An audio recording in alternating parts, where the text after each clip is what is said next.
Oke guys, kali ini kita akan mengomentari berita yang akan bahas tentang masalah Amerika Serikat yang menginvasi negara Venezuela. Nah, untuk mengetahui konteksnya, mari kita bersama simak beritanya. Kita mulai videonya.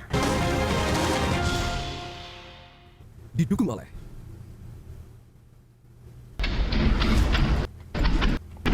Serangan Amerika Serikat ke Venezuela, Presiden Trump, Presiden Amerika Serikat.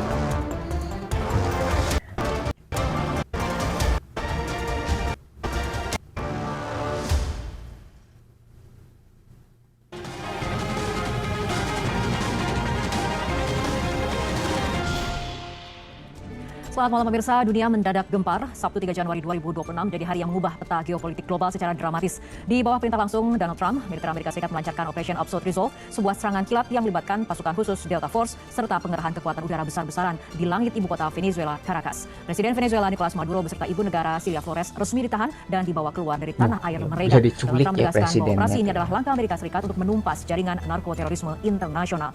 Penangkapan terjadi tidak lama setelah Maduro menerima utusan khusus China untuk memperkuat aliansi strategis dan kendali energi antar kedua negara. Sebuah langkah yang memicu pertanyaan besar dunia. Apakah ini murni penegakan hukum atau babak baru perebutan minyak? Bersama saya Fitri Megantara, inilah top issue dengan tema Amerika Serikat invasi Venezuela karena narkoba atau minyak.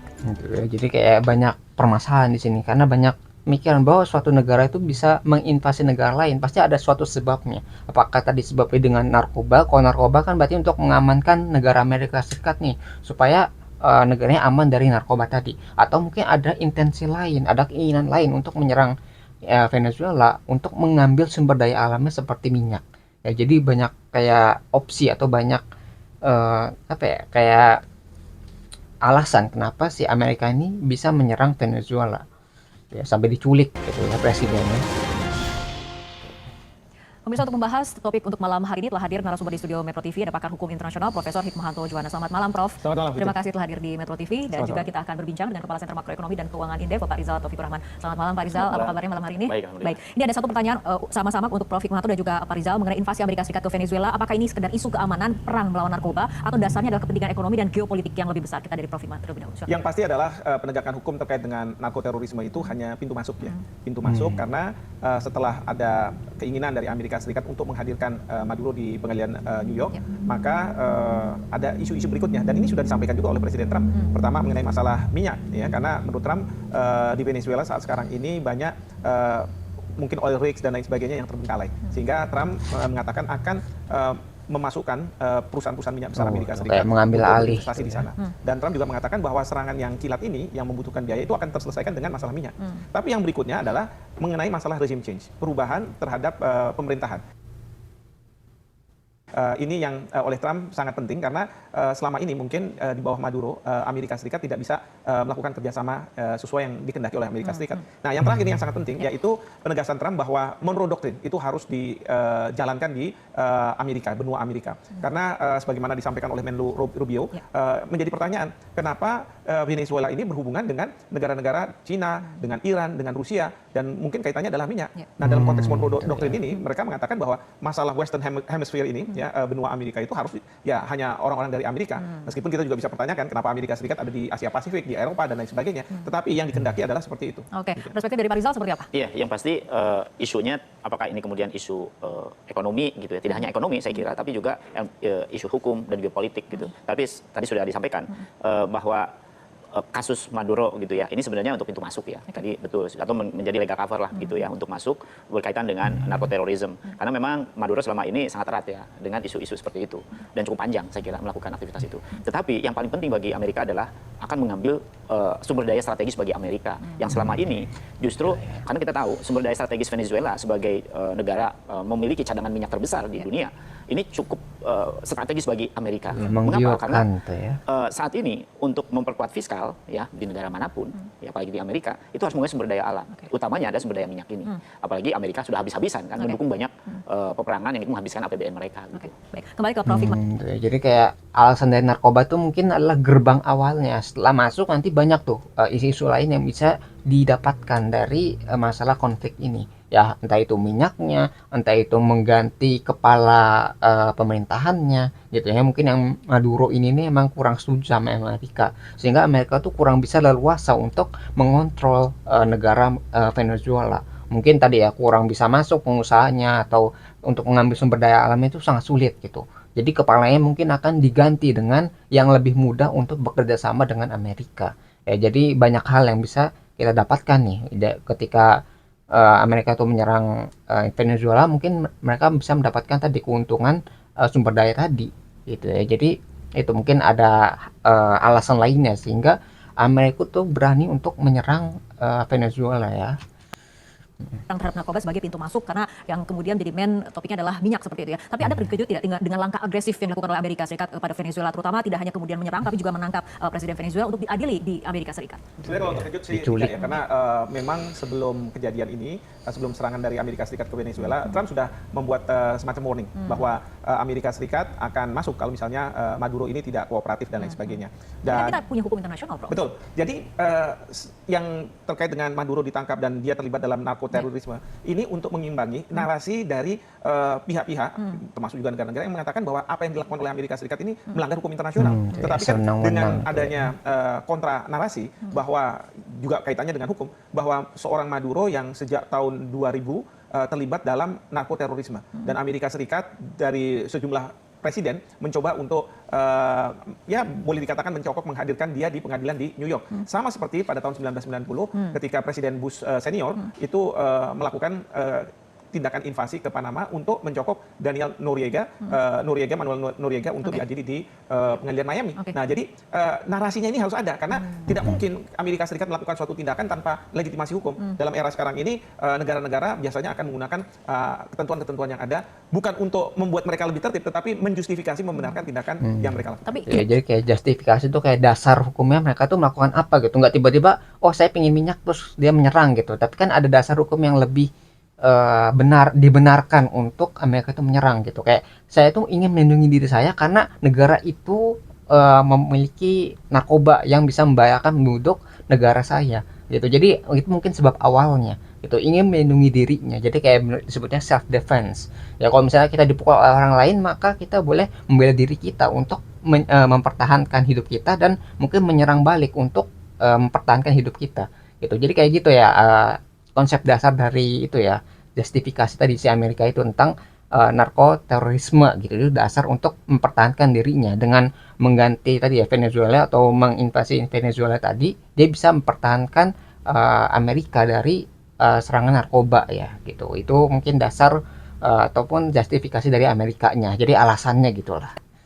berbahaya bagi negara-negara Oh iya, sangat lain, berbahaya. negara-negara kecil, Sangat negara-negara berbahaya. berkembang termasuk Indonesia? Betul, saya nggak akan bicara soal Indonesia dulu, tapi kemarin ini Presiden Trump ketika ditanya sama wartawan terkait dengan Kuba, dia katakan ya kalau misalnya kita perlukan kita akan masuk Kuba. Bahkan dia sudah menyampaikan Kolombia, karena di sana dianggap presidennya tidak mampu dan lain sebagainya, maka bukannya tidak mungkin Amerika Serikat akan melakukan hal yang sama. Tetapi intinya adalah jadi kalau masalah tuh kayak gini, ketika tadi ya ketika Venezuela itu bisa diserang gitu, bisa diinvasi, mungkin ada negara-negara lain yang bakal bisa mengalami hal yang sama dengan Venezuela ini. Mungkin tadi kayak Kuba, Kolombia itu mungkin akan mengalami nasib yang sama ketika hal ini tuh dibiarkan. Makanya mungkin ada kayak kecaman keras gitu dari negara-negara lain atas apa yang dilakukan oleh Amerika ini. Jadi kayak sewenang-wenang bisa menyerang atau menginvasi negara tertentu gitu yang mungkin tidak sesuai dengan keinginan si Amerika ini. Dan kalau misalnya itu bisa terjadi terus gitu ya, mungkin negara lain akan mengalami dampak yang sama, termasuk mungkin di Indonesia juga gitu ya. itu ada istilahnya Arab Spring, Ya. penggantian dari para pemimpin-pemimpin. Nah sekarang yang saya khawatirkan itu adalah Latin America Spring. Jadi terjadi pergantian pemerintahan di negara-negara Amerika Latin dan itu Kayak harus ini kemudian politiknya inline ya. dengan kebijakan-kebijakan yang akan diambil oleh Amerika Serikat seperti itu. Oke, kita bergeser dulu dari segi ekonominya, Pak Rizal. Ini dalam wawancara dengan media Amerika Serikat, sesaat setelah serangan dilakukan, Presiden Trump menyatakan Amerika akan sangat terlibat dalam industri minyak Venezuela. Imbas terhadap pasar minyak dunia seperti apa? Ya, yang pasti kontribusi ya selama ini karena Venezuela kan produksinya juga makin turun. Hanya saja produksinya Venezuela selama ini memang tidak mensupport suplainya Amerika, majority. Tapi justru malah jualnya ke Cina karena kan di ban lah kira-kira begitu ya Amerika Venezuela. Nah, itu kan bahaya untuk Amerika. Yang notabene justru yang tadi disampaikan bahwa mengapa di Amerika misalnya ya ada satu negara yang notabene tidak sama gitu ya. Saya kira dari aspek geopolitik juga berbeda gitu. Malah ini kok ke negara China. Apalagi ini juga hal ihwal kalau kita lihat Cina dengan Amerika juga sedang mengalami perang dagang, perang gitu ya. dagang, dan tentu Amerika ingin menyelamatkan ya aset strategis ya apalagi berkaitan dengan energi saat ini untuk mengcover fiskalnya mereka. Karena gini, minyak saat ini tidak serta-merta sebuah sumber daya alam kemudian diproduksi untuk dijual. Tidak hanya itu, tapi justru dengan kepemilikan minyak itu juga bisa mengelola aset ya, aset kaitan dengan fiskal sebuah negara gitu. Jadi Amerika akan melakukan itu.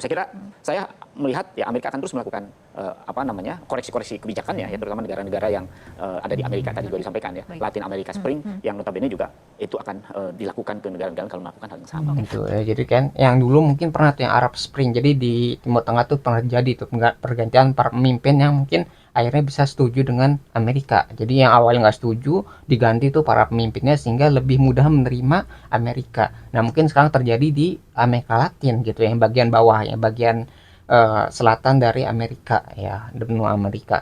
Jadi khawatir kan tadi kan Venezuela itu kayak bekerja sama dengan si Cina, sedangkan Cina sama Amerika itu kayak lagi perang dagang nih, lagi saling slack atau saling musuhan gitu. Nah daripada sumber dayanya itu diambil oleh pihak lawan, maka yang sebelum diambil pihak lawan, si Amerika ini ngambil sumber daya tadi untuk mengamankan jadi aset, entah itu digunakan untuk penjualan, untuk didagangkan ya, bisa dijual tuh kan sumber dayanya, atau bisa digunakan untuk memenuhi kebutuhan bahan bakar dari pasukan Amerika, karena kan Amerika tuh pasukannya sangat besar sekali gitu ya, untuk kebutuhan minyak pasti sangat membutuhkan hal yang banyak lah, mungkin bisa sampai juta-juta ton gitu setiap tahun, karena militernya emang sangat besar gitu, dan itu tersebar nggak cuma di Amerika tapi di seluruh dunia. Jadi banyak tuh pangkalan-pangkalan Amerika Serikat yang tersebar di dunia ya. Dalam peta kekuatan energi dunia, dan kemudian bagaimana nih tadi keterangan dari Prof. Hikmah mengenai Latin America Spring. Nah kita akan bahas mengenai masalah ini, tapi kita ikuti juga berikut terlebih dahulu.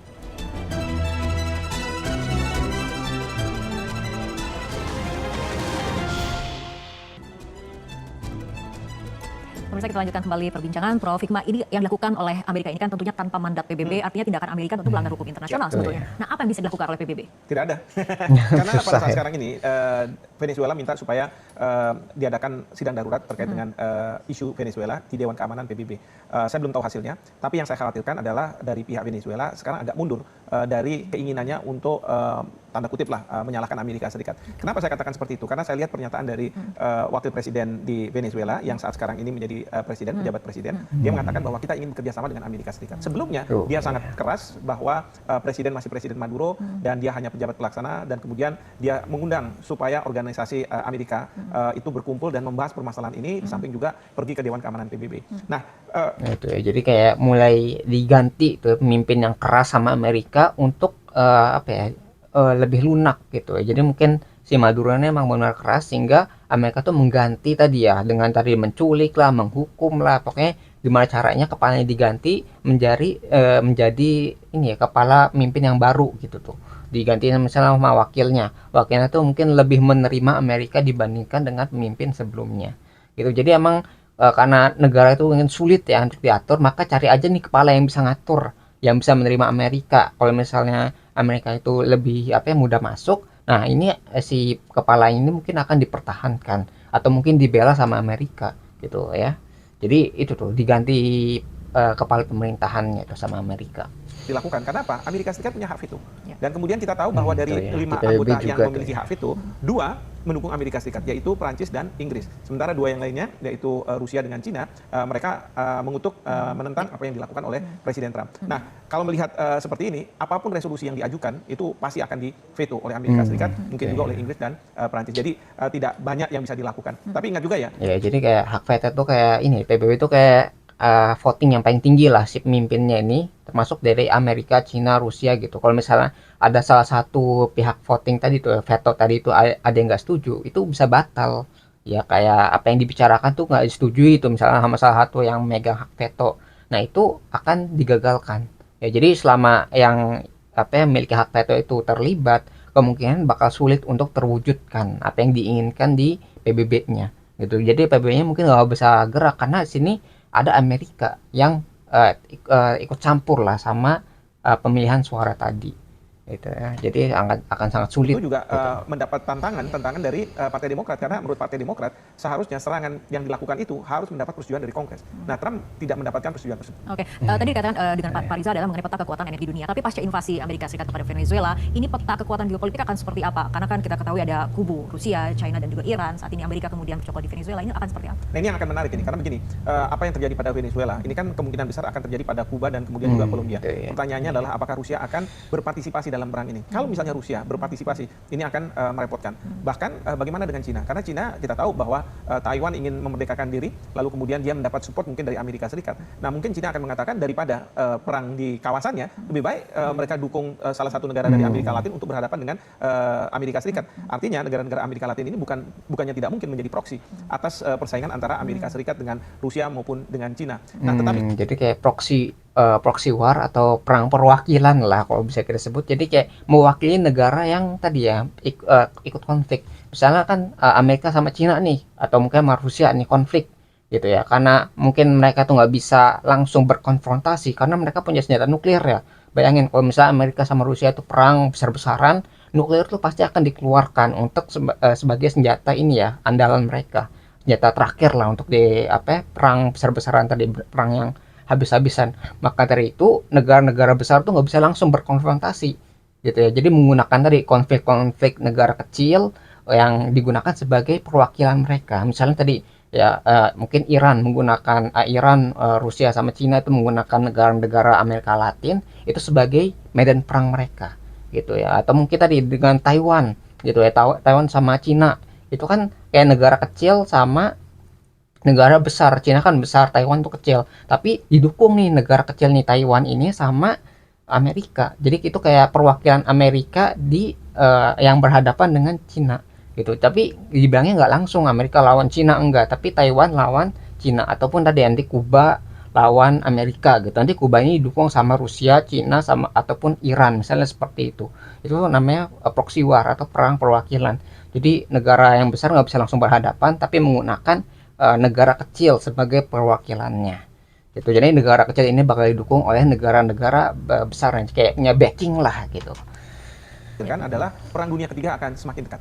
Oke, kita kembali ke peta kekuatan energi dunia dulu, Pak Rizal. Ini kan selama ini produksi minyak Venezuela telah berada di titik terendah karena kemudian ada sanksi dan juga blokade. Tapi kemudian dengan adanya Amerika masuk ke Venezuela, artinya kan produksinya berpotensi akan kembali pulih dan ketergantungan dunia pada minyak Timur Tengah apakah kemudian akan berubah? Artinya imbasnya untuk Indonesia sebagai negara pengimpor minyak seperti apa? Ya, yang pasti ganti rezim tentu ganti mengelola sumber daya kan gitu ya. Apalagi tadi Trump sudah janji akan memasukkan perusahaan-perusahaan besar untuk mengelola itu. Tentu akan berpengaruh terhadap minyak global ya, market global. Memang untuk saat ini harga minyak global itu masih moderat ya, karena memang sangat pendek, toh belum ada pengelolaan atau tata kelola rezim baru gitu.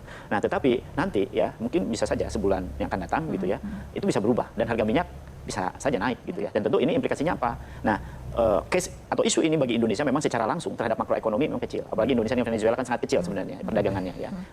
Tetapi tentu yang harus diwaspadai adalah ekonomi kebijakan Trump ini yang sering kali ya, kita tahu Trump punya historis tahun lalu ya, terutama di kebijakan yang tarif itu pajak gitu ya, ekspor gitu ya, itu kan juga memberatkan. Nah, sangat mungkin Trump membargain kepada musuh perdagangannya maupun kepada rezim lawannya gitu ya, ke Rusia maupun China dengan energi, karena China maupun Rusia itu sangat kuat energinya. Nah, Trump tentu harus menyeimbangkan ini dan di pasar global tentu akan berpengaruh nih. Dan Indonesia harus mewaspadai kebijakan Trump ini. Oke, artinya di era transisi energi seperti saat ini penguasaan sumber daya energi fosil ini masih menjadi motif utama konflik global seperti itu ya, Pak? Oh iya, dalam konteks energi ya fosil masih dominan gitu ya dalam skala global. Meskipun tentu bagi kita Indonesia berkaitan dengan transisi energi ini yang justru kita harus memanfaatkan betul gitu ya, energi fosil ini ya, atau juga potensi energi terbarukan juga harus didorong terus gitu ya untuk menjalankan transisi energi ini. Karena Indonesia ke depan memang tidak hanya energi fosil bergantung ke situ, tapi juga energi terbarukan. Oke, baik, Pak Rizal mengatakan Jadi kayak ketika ada dua negara yang berperang atau berkonflik, ya negara-negara lainnya itu akan terdampak sama konflik tadi, negara-negara besar itu. Tadi Amerika mungkin ingin menyeimbangkan kekuatan gitu ya, dengan tadi menyeimbangkan energinya. Nah, yang negara-negara yang penghasil minyak ini bakal dikorbankan gitu ya untuk apa ya, menguntungkan si Amerika gitu kan. Jadi kasihan tuh yang tadi negara-negara yang mungkin menjadi tetangganya ataupun terdampak dari konflik tadi ya antara Amerika sama Cina ataupun sama Rusia dan sebagainya. Itu ya kayak yang atas mungkin yang berkuasa itu mempunyai kekuasaan tadi ya untuk memerintahkan sesuatu, yang dikorbankan adalah rakyat-rakyat dari negara lain ataupun rakyat dari negara sendiri gitu. Jadi ya, perang kayak gini dari dulu sampai sekarang, perang dunia satu gitu kan, karena rajanya diserang gitu atau rajanya meninggal gitu kan, itu akhirnya yang perang semua orang di negara tersebut ya. Jadi kita yang nggak mengenal gitu kan, misalnya tadi anak muda yang nggak tahu apa-apa harus menyerang anak muda lainnya gitu. Jadi orang yang mungkin harusnya mungkin bisa bersahabat, bisa bertukar budaya dan sebagainya, tapi gara-gara dipisahkan oleh negara, oleh perang, itu saling menyerang. Kita mungkin nggak kenal mereka gitu, tapi kita harus membunuh mereka gitu kan. Itu dari dulu kayak gitu ya, tapi sekarang bentuk atau format perangnya itu berbeda. Mungkin yang dulu itu secara fisik ya pakai bom lah, pakai perang dan sebagainya, tapi sekarang itu pakai tadi ya ekonomi, pakai politik dan sebagainya. Jadi menggunakan format yang lain tapi tetap sama gitu. Ketika ada kayak tadi ya pemimpinnya mau diganti atau tadi ekonominya mau diserang, itu yang bakal dirugikan adalah rakyat yang tinggal di negara yang bakal terdampak ya. Jadi yang kasihan tuh rakyat yang dikorbankan ini gitu. Dampaknya walaupun agak jauh seperti itu ya dengan Venezuela dari segi hubungan perdagangan juga. Nah tapi Prof Hikmat, tapi sebetulnya sikap apa yang harus diambil oleh pemerintah Indonesia sendiri? Karena kan kita menganut sistem politik bebas aktif seperti ataupun non blok seperti itu di tengah kondisi ataupun tidak konflik memihak tuh ya oleh Indonesia. Kementerian Luar Negeri sudah menyampaikan mengeluarkan posisi Indonesia di mana intinya adalah Kementerian Luar Negeri tidak melakukan pengutukan terhadap Amerika Serikat, tapi juga tidak melakukan pembenaran terhadap tindakan Amerika Serikat. Jadi Menurut netral, saya ini sudah tepat dan ini mengacu pada pasal 2 ayat 3 Piagam PBB yang mengatakan kalau ada sengketa antar negara, maka sengketa itu harus diselesaikan secara damai yang sedemikian rupa sehingga tidak akan mengganggu masalah perdamaian dan keamanan internasional. Jadi dalam posisi seperti ini memang seharusnya kita tidak seperti Malaysia mengutuk apa yang dilakukan oleh Amerika Serikat ya, mengkondem, menghukum. Demikian juga tidak kita lakukan hal yang sama ketika Rusia menyerang Ukraina. Nah, kenapa saya katakan seperti itu? Karena ini memberi ruang bagi presiden kita yang sangat engage terhadap masalah-masalah internasional untuk beliau bisa melakukan shuttle diplomasi. Jadi diplomasi ulang-alik pergi ke satu negara ke negara lain, bertemu dengan berbagai pihak untuk meredakan konflik, mendeeskalasi. Bahkan di dalam pernyataan Kementerian Luar Negeri disebutkan bahwa tindakan Amerika Serikat ini diharapkan tidak menjadi presiden ke depannya. Karena yang dikhawatirkan adalah Kuba dan Kolombia, mungkin juga sejumlah negara lain. Jadi kayak misalnya dari negara Indonesia itu ngambil posisi yang netral, supaya kok netral tuh dia bisa menghubungkan antara negara-negara yang konflik. Bayangin kalau misalnya si Indonesia ini memihak misalnya dari Rusia, maka ketika si Indonesia ini mau ketemu sama Amerika itu akan sangat sulit karena kan kita sudah mengambil pihak gitu, pihaknya udah berseberangan. Tapi kalau misalnya dalam posisi netral kita mau ketemu sama Rusia ataupun Cina itu nggak masalah, ataupun pihak yang bermasalah seperti Amerika itu juga nggak masalah karena kita ada di posisi yang netral gitu, karena kita belum memihak ya. Jadi itu keuntungan dari posisi netral, dia bisa ketemu sama pihak-pihak yang berkonflik sehingga bisa secara tidak langsung meredakan konflik antara dua negara gitu, karena kita bisa ketemu nih, bisa ketemu sama Amerikanya atau ketemu sama Rusia ataupun Cina yang berkonflik sama Amerika gitu. Jadi penengah lah gitu, bisa jadi mediator karena tidak tadi ya, tidak mendukung ataupun mengutuk salah satu pihak. Internasional harus dihormati masalah kedaulatan. Ini yang menjadi posisi dari pemerintah Indonesia. Oke. Tapi nasib Venezuela sendiri akan seperti apa sih, Prof Hikmat? Apakah kemudian Amerika Serikat memang sungguh-sungguh ingin memperbaiki ekonomi Venezuela atau Indian akan fokus pada kepentingan ekonominya sendiri? Betul. Yang penting adalah kalau misalnya soal oil, kalau Menlu Rubio mengatakan bahwa Amerika Serikat sudah punya banyak minyak kok, tidak ada masalah. Tetapi dia ingin bahwa perusahaan-perusahaan mereka itu yang akan masuk ke sana mengelola minyak, dan yang paling pasti adalah tidak ada Iran, tidak ada Cina, tidak ada Rusia yang ada di sana. Nah, yang penting juga yang kita perlu cermati adalah terkait dengan minyak ini adalah bagaimana nantinya ya Venezuela ini menurut Trump bisa dimakmurkan dengan minyak bagi rakyatnya. Dan sebagian rakyat dari Venezuela memang menyambut baik apa yang dilakukan oleh Trump karena dia menghilangkan pemimpin yang diktator. Nah, yang lucunya itu adalah tadinya dari pihak oposisi menghendaki agar yang bersangkutan lah yang jadi presiden, tetapi mungkin Presiden Trump tidak akan mau. Karena apa? Karena Presiden Trump ini ingin sekali menang Nobel Prize. Ternyata Nobel Prize itu jatuh ke tokoh oposisi dari Venezuela. Nah, ini yang kemudian menjadi kejutan berikutnya ya. Mungkin saya lihat wakil presiden yang sekarang ada akan yang menjadi presiden dan bekerja sama dengan Amerika Serikat. Oke, baik, kembali kepada sudut pandang ekonomi, Pak Rizal. Selain harga minyak, sebetulnya sektor apa di Indonesia yang akan paling rentan terdampak? Terus tadi ya dengan tadi penggantian penguasa dari Venezuela si Maduro itu ternyata tidak semerta-merta disalahkan sama eh, warganya. Jadi warganya itu bukan sedih, bukan marah dan sebagainya, tapi malah senang gitu karena si Maduro ini juga adalah seorang diktator. Jadi penguasanya mungkin semena-mena, kalau misalnya mungkin punya kekuasaan itu sangat absolut sehingga sangat korup. Nah, itu yang mungkin sangat disesalkan sama warganya. Jadi warganya tuh kayak wah, bukannya sedih tapi malah senang ketika si Maduro ini ditangkap dan diadili di Amerika. Gitu. Jadi Amerika tuh tidak semata-mata ngambil keputusan di invasi Venezuela itu hanya dengan masalah narkoba, tapi mungkin bisa memperbaiki politik juga di Venezuela. Ya, jadi banyak pertimbangan gitu ya. Jadi kalau ditimbang tuh untung atau enggak nih ketika menginvasi si Venezuela. Tapi kalau misalnya kita lihat sampai bisa terjadi invasi, berarti kan sudah dinilai bahwa ketika Amerika itu menyerang itu udah mendapatkan keuntungan. Mungkin keuntungan secara ekonomi, keuntungan secara politik, gitu ya. Jadi pengusahanya itu bisa para masuk, terus kepala pemerintahannya itu bisa setuju sama Amerika Serikat. Itu mungkin menjadi nilai untung untuk Amerika. Jadi nanti si Venezuela itu kayak mungkin jadi negara boneka lah untuk si Amerika. Ya akhirnya pada kayak gitu kan. Di sini artinya berkepanjangan seperti itu. Yang pasti barang-barang impor ya, barang-barang impor yang notabene base-nya pada minyak, itu juga pasti akan berpengaruh ya. Apalagi misalnya kimia ya, kan kita juga memang dengan Venezuela itu bahan kimia ya, bahan kimia juga.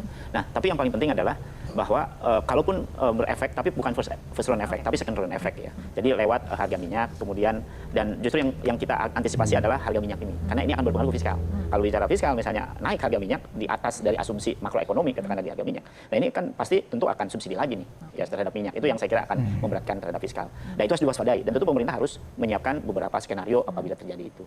Dan yang paling penting lagi adalah bagaimana terus melakukan komunikasi saya kira dengan kan kita sudah ada hubungan bilateral gitu ya dengan Amerika berkaitan dengan ini. Jadi kebijakan-kebijakan ekonomi terutama ya di dalam mengantisipasi ya, kenaikan harga minyak ini yang justru menjadi strategis bagi Indonesia. Tapi kita harapkan konflik tidak berkepanjangan dan tapi tetap pemerintah Indonesia tetap menyiapkan skenario Betul. seperti itu ya. Baik, terima kasih Pak Rizal dan juga Prof Hikmat telah berbincang bersama kami malam hari ini. Pemirsa ketegangan. Jadi kayak mungkin ketika si Amerika itu menginvasi negara Venezuela, itu dampak yang kita rasakan tuh mungkin bukan dampak langsungnya tapi dampak yang tidak langsungnya. Jadi setelah invasi ini apa akan terjadi? Mungkin harga minyak naik atau mungkin ada dari bahan kimia dan sebagainya yang harus diimpor dari Venezuela itu akan berpengaruh ke Indonesia. Jadi gak dampak langsung tapi dampak tidak langsung mungkin secara ekonomi ataupun dari bidang lainnya. Jadi mungkin dari politiknya kita harus gimana nih ke Amerika nih setelah Amerika tuh nyerang si Venezuela, apakah kita harus membatasi, setuju atau mungkin menjadi penengah dari konflik antara Venezuela sama Amerika. Ya, jadi kita masih menunggu nih bagaimana kondisi setelah invasi ini terjadi, gitu ya. Yang mungkin itu yang bisa kita pelajari dari berita ini. Kalau kalian tertarik dengan sumber beritanya, link sudah saya cantumkan di deskripsi video. Nah, mungkin sekian yang bisa saya sampaikan. Semoga video bisa bermanfaat. Kurang lebih yang mohon maaf. Kita ketemu lagi di pembahasan selanjutnya. Insya Allah.